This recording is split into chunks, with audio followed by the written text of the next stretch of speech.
Karine Lucas, je suis directrice data chez iProspect. Donc iProspect, c'est une entité de performance digitale, l'entité de performance digitale du groupe Dentsu Aegis. Alors un ADN type, je ne sais pas, ce qui est certain, c'est que le métier est en train de se transformer. Et c'est pas toujours évident d'ailleurs pour les marketeurs en place parce que le marketing devient de plus en plus technologique. Et nous on a une conviction chez iProspect, c'est que pour être performant, il faut opérer la donnée. Il faut avoir une compétence opérationnelle. On ne peut pas être juste bon en théorie.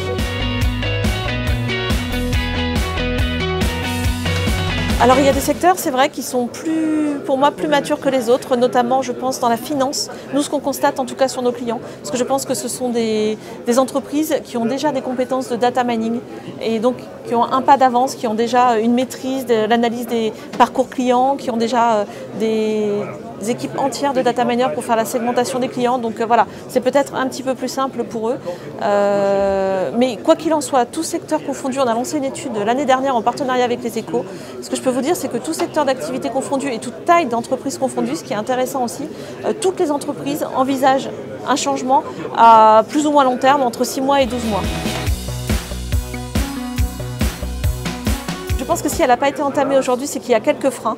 Et dans la fameuse étude dont je vous parlais un petit peu plus tôt, on note des freins notamment en termes d'organisation, donc de compétences, mais également de process internes, en termes de budget bien entendu, en termes de technologie aussi, parce qu'il y a une complexité des technologies.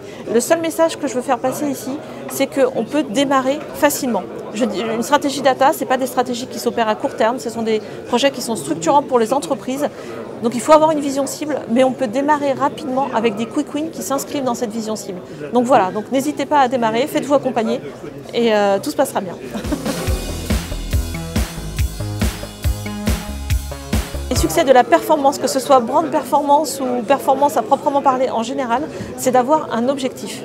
Si on n'a pas d'objectif au départ, et je parle d'objectif business, mais d'objectif marketing aussi, avec une stratégie de mesure de cette performance qui soit définie en amont, finalement, on a peu de chances d'aller au succès.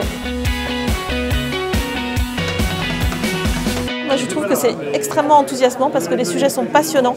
Je pense qu'on a encore des boulevards devant nous, car même si toutes les entreprises ont entamé leur démarche, tout n'est pas encore mature sur le sujet, à la fois les entreprises mais également les technologies autour. Donc il y a énormément de nouveaux développements à venir et de très belles choses à faire en termes de personnalisation de la communication. Je pense que les prochaines années, ça ne va pas s'arrêter dans 6 mois ou dans 1 an. Les prochaines années vont être très très riches et passionnantes grâce à la data.